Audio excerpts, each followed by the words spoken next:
Everyone.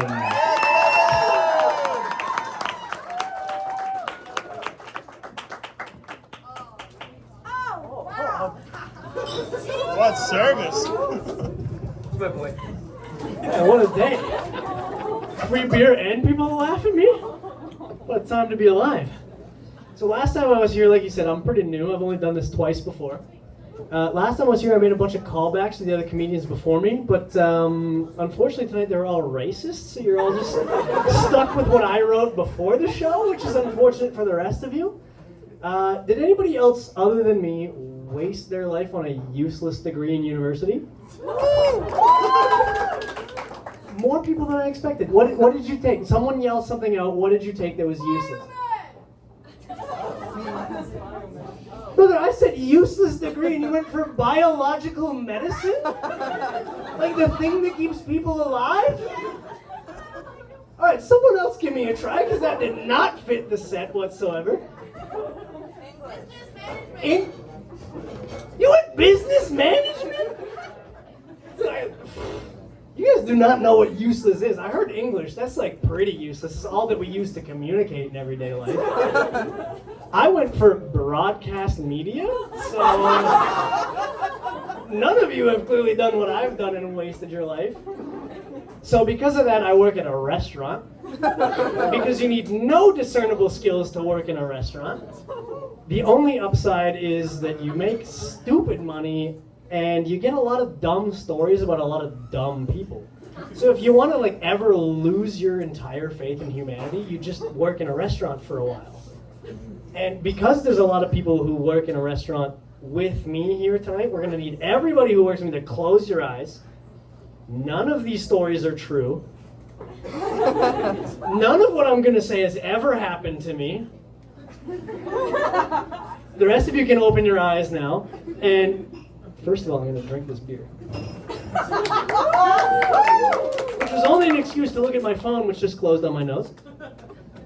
But because I've worked in a restaurant, my favorite couple of stories that I've learned from like just losing my faith in humanity is number one, you can just walk up to someone and just be like, hey, like, how's your steak? And you watch them sawn away at a sirloin, and you're like, to be honest with you, Kevin, it's kind of tough to cut tonight. It's kind of chewier than normal. I'm like, that's great. Well, that's okay. Let me see what I can do for you. And the first thing you do is physically take the butter knife out of their hand and then pick up the steak knife that's on the table next to their plate, and you just like very gently put it in their hands. And they kind of look at you, and you kind of look at them, and they kind of look at you, and you don't have to say anything, but you both kind of nod at each other, and then you walk away to the back. And then when you walk back about 10 minutes later, you're like, how is everything? Like, it's very good, thank you.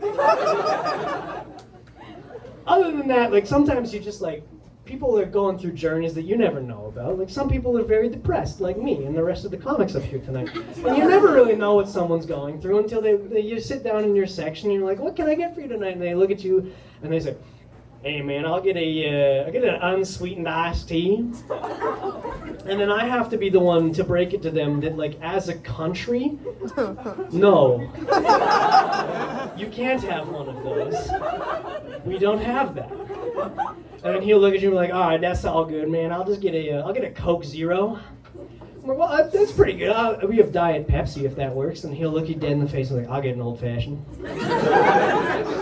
And then he'll order 6 of them, and then you know in your heart that I single-handedly pushed that man off the wagon. He did really well, though, so I do not feel bad at all. Other than that, like sometimes you get like just funny things that'll happen to you. Like sometimes you serve a party and there'll be like a bunch of people coming in and someone shows up really, really late and people show up and you're like, this is great. And then one very attractive woman shows up, sits down, she's like, I'll get a French martini. Like, absolutely you will. And then she leaves very early and forgets to pay for her drink and you're like, I don't know what to make of that.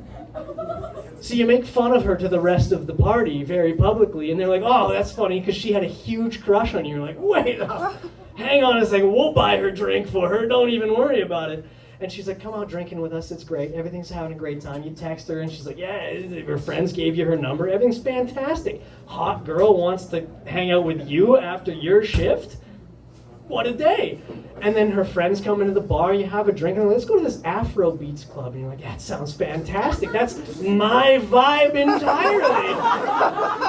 But either way, you're feeling pretty good. Hot girl invited you out. Like, the drinks are hitting. The music is better than you expected. Everything's going well. You're making your way up to the bar, having a great night. And then beautiful 6-foot-tall black woman stops you in your tracks and she says, honey, don't you dare feel out of place here tonight. And your first thought is, thank you so much, I am killing it. And then your second thought is, I did not feel out of place until right fucking now. And I'm very painfully aware of how much I do not belong right here. But the end of the night worked out great. I ended up, like a hot girl who brought me there, I ended up making out with her gay best friend. As a straight man, you take what you can get. He said I was a great kisser. Thank you very much.